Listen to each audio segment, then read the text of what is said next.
En primera plana, Carlos Herranz. Bienvenidos en Primera Plana, un programa de Radio Francia Internacional y de France 24, esta semana para analizar uno de los fenómenos que sin duda ha marcado este año 2018 que está a punto de terminar, cómo las fake news o noticias falsas han influido en procesos electorales o en movimientos sociales. Para ello contamos con tres invitados en este estudio. Tomás Buchon es periodista, realizador de documentales, especialista en la sociedad de la información. Tomás, bienvenido. Muchas gracias. Contamos también con Thalia Olvera, doctorante en Ciencias de la Comunicación, es politóloga y lingüista además. Bienvenida, Thalia. Gracias, Carlos. Y contamos también con Guillaume Dodam, periodista de la agencia AFP, a cargo de la verificación de datos, del llamado periodismo de fact-checking. Bienvenido. Sí, gracias. Las fake news, fenómeno de 2018, hoy en Primera Plana.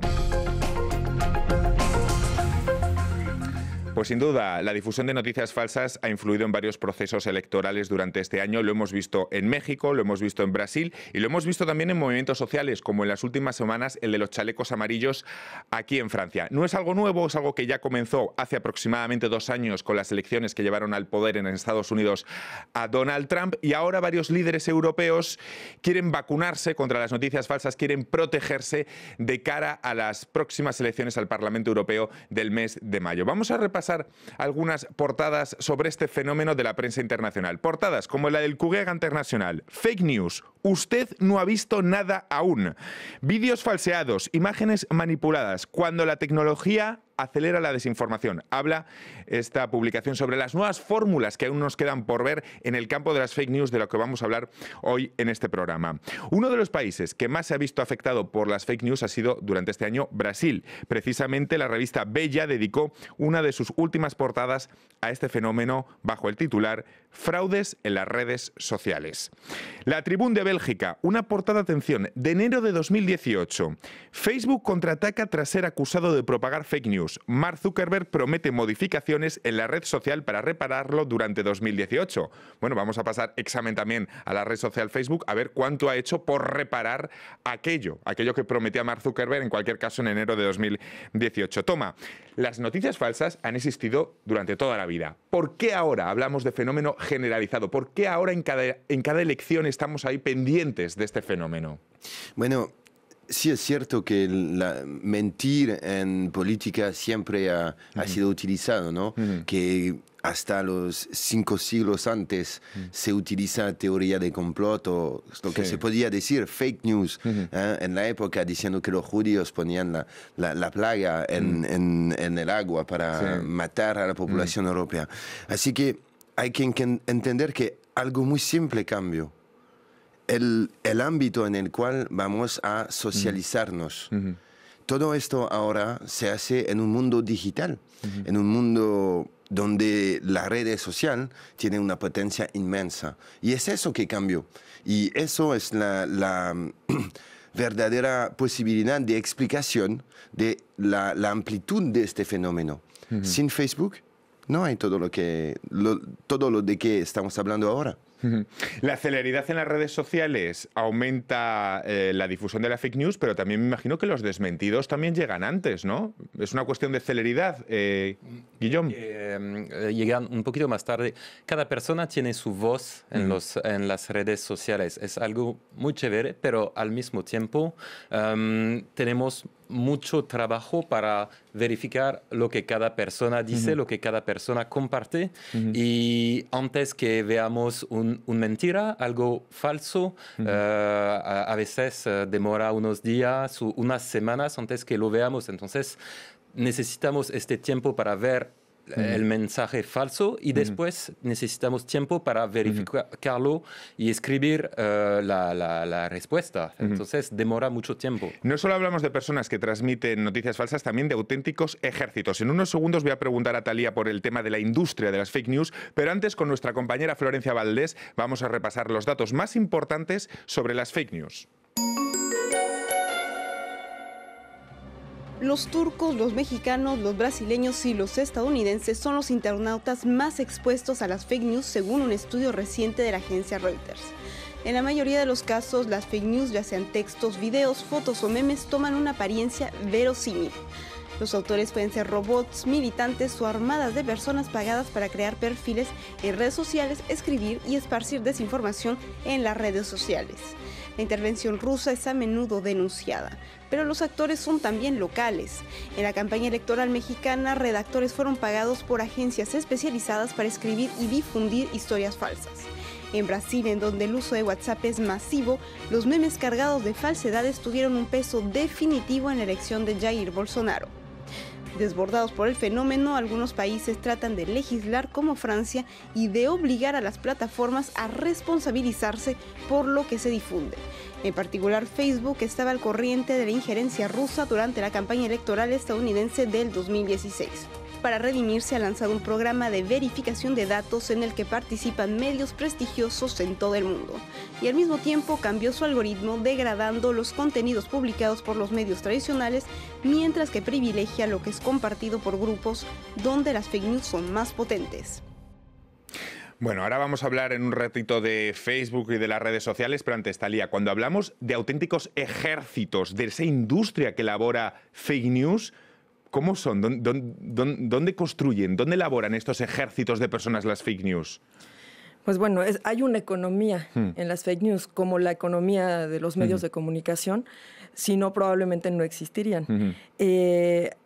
Un caso muy importante fue el de durante las elecciones de Donald Trump, por ejemplo, en Macedonia, un país que cuenta creo que con solo 2 millones de personas, es muy chiquito, con una población muy joven y con una tasa de desempleo bastante alta, de más o menos 20%. Este país se convirtió como en el epicentro de las fake news en favor de Donald Trump.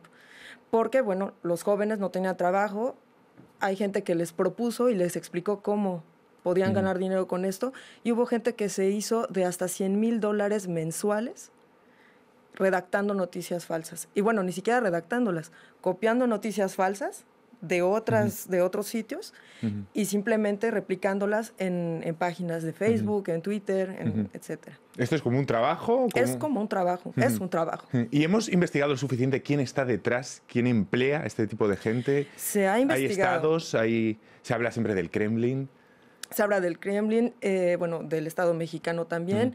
Y he visto 2 documentales en los que las personas encargadas de estas granjas hablan abiertamente sobre su existencia, incluso muestran los lugares en donde están estos periodistas que son contratados como redactores, que en general son jóvenes, son muy jóvenes, y que, bueno, yo pienso que el desempleo tiene mucho que ver con esto, sobre todo en los medios de comunicación. Y se hace realmente abiertamente, porque en el caso de Macedonia, la persona encargada de este negocio multimillonario dice, bueno, en Macedonia no es ilegal, entonces no hay nada malo. Es tremendo, Toma, cuando escuchamos hablar granjas de fake news, granjas de elaboración de fake news. Es decir, hablamos del gran arma de la geopolítica mundial en estos momentos. Sí, yo creo que hay que entender que en el momento de hoy... Si nos pongamos un poco del punto de vista ruso, había un problema de una especie de unidad del mundo occidental. El mundo occidental está unido en valores, sistema económico, manera de vivir, de convivir, y había que quebrar eso, ¿no? Había solamente 2 soluciones.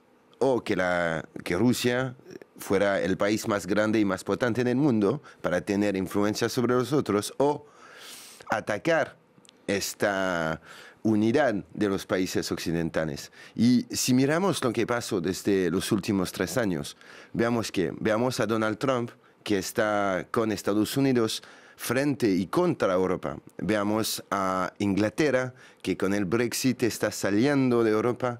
Veamos a Italia, que se aleja de la Unión Europea con Matteo Salvini. Veamos también a países emergentes, pero que se iban acercando a este modelo occidental, que tiene muchos defectos, ¿no?